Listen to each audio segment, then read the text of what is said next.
what's happening, my peeps and peepettes? This is your King Redis Power here at the reviewing station for another exciting video review of the third action figure to come out of the brand new Power Rangers Legacy Collection 6.5-inch action figures based off of the upcoming Power Rangers movie. And today we're going to be taking a look at Billy the Blue Ranger.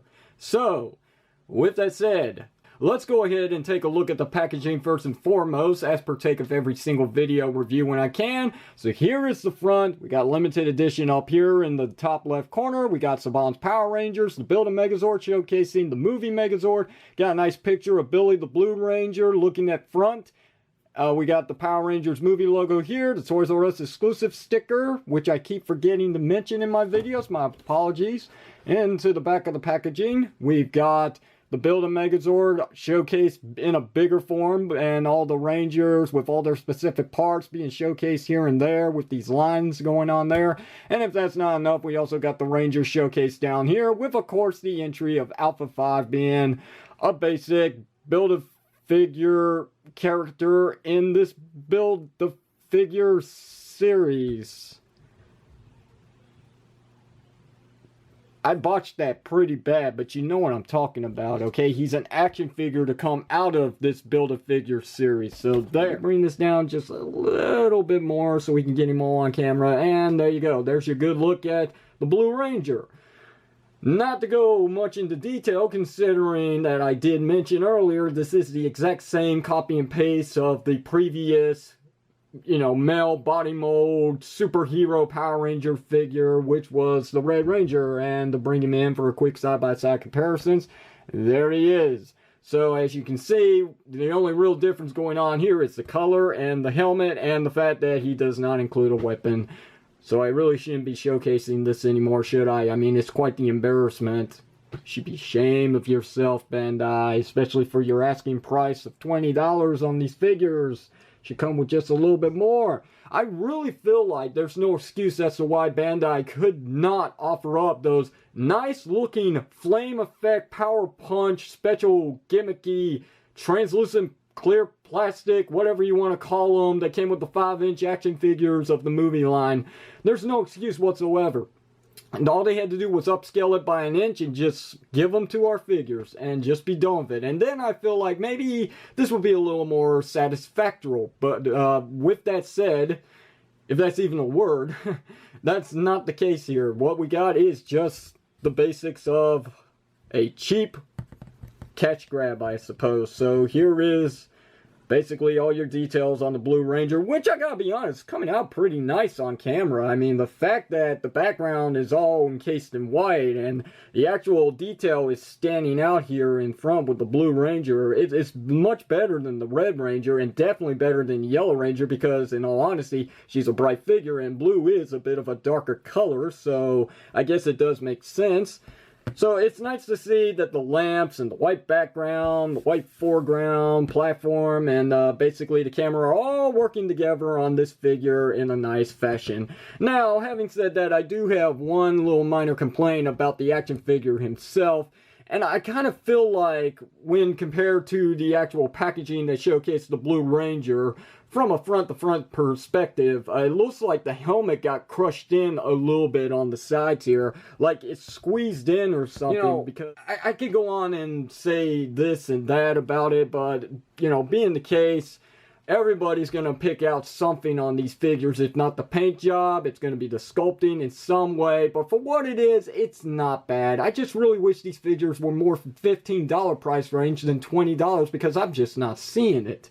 Anyway, let's go ahead and get to the articulation, which is basically 1-in-1 with the Red Ranger. You got your swivel cut at the head. Again, I wish it was a ball joint. Maybe we could talk about that another time, Bandai. Got a hinge joint for up and down movement at the neck, which is always an addition. It's always welcomed, is what I meant. We got ball jointed shoulders, which do go around complete 360, and they're on a ratchet, but on this arm here, it's very weak. Not to the point where it will move on its own, but, I mean, you just don't... You don't feel anything. On this side, yeah, you can see that it's vibrating a little bit. That means they're clicking into place pretty good.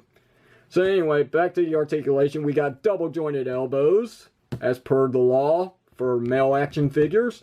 We got ball jointed wrists. We've got a swivel cut at the front of the ball joint to allow some movement here. We got a stupid ab crunch, which does not work with these figures. As you can see, you're not going to get much play out of this, but I will say at least it's not as loose as the Yellow Ranger figure, so that's nice. So we do have waist swivel as well. That's also a nice addition. Ball jointed legs, tight on this figure, unlike the Yellow Ranger figure, so as you can see, it stays up just fine, and this is as high as it goes from the front, and that's as far back as it goes, which is basically to a normal stance, thanks to the sculpting of the butt. Let's see, we do have our in and out as well. We also have a thigh cut, so that's always nice. We got double jointed knees as per the law for action figures. And then we got a hinge joint for up and down movement at the feet, and a very nice ankle rocker pivot, which is not bad in most cases. So that's really it for the Blue Ranger action figure. Just like the Red Ranger and the Yellow Ranger, there's not much else to really say. So let's go ahead and take a look at the one and only accessory that these figures do come with, minus the Red Ranger. Boom! The Build-A-Megazord piece. So Billy the Blue Ranger comes with the left leg of the Megazord, the weird-looking Megazord. Some people just can't accept its overall presence, but I, on the other hand, think it's a win because it's different, and I like different. Different's kind of cool. I know at first I was a bit disgusted, but hey, I have my reasons. But after a while, you get used to new things and you accept it. That's the way it is. Anyway, full-on sculpting from the bottom of the feet all the way to the legs. We got this portion here, which apparently must be the window to a cockpit for, I guess, Billy or something. I don't know. For one of the Rangers. So anyway, we got a hinge joint here for the knee. Would have been nice if it was a ball joint so we could get some more movement, but it's not in the budget apparently. And what used to be a ball joint here is now just a swivel cut for the feet, and that's really going to hurt stability on this figure. And if you got the upper torso of the Build-A-Megazord for this series, you can go ahead and pop that sucker in there, and that's basically the Megazord right here. So there's your side-by-side comparisons with the Megazord and the Ranger himself. So the Build-A-Megazord is 7 inches tall, and the action figure himself is about 6.5 inches. So the original going on here with what is new. So here's then, here's now. Basically like the 2-packs that you can find in stores for the 5-inch figures. I think they're Walmart exclusive, but yeah, that's basically what's going on here. And, you know, tell you the truth, it's pretty cool to see the evolution of what was the original Mighty Morphin Power Rangers with what is now being showcased as the new Mighty Morphin Power Rangers for this new era. And the overall appearance is basically there. I mean, you can tell that's the Triceratops, and you know, it just, that's the diamonds. He's missing the white boots and the white gloves and the white belt. Well, you know, that being the case, he doesn't have the white belt either. But yeah, I know. Just so you can get a good look, we're 3 Blue Rangers in. We got another one on the way, which is in Space Blue Ranger with the next wave. And then we go back to Mighty Morphin for a moment, and then back to other figures like Zeo and all that. And, you know, that's a topic for another time. I don't even know why I'm talking about all that. Let's just go ahead and end this video. If you're really committed to this Build-A-Megazord series here, then by all means go ahead and get all the Rangers in Alpha 5 and be done with it. But if you're only picking on one figure at this time, I still say when compared to the Blue Ranger, the Red Ranger, and the Yellow Ranger, from what I've reviewed so far, it's the Yellow Ranger which is hands-on the winner, because, you know, even though she doesn't come with the most accessories and even a weapon, I will say at least she does have the better articulation, which is something that these figures here, the male Rangers, really need. You see the real difference going on here with bicep swivels? You see that?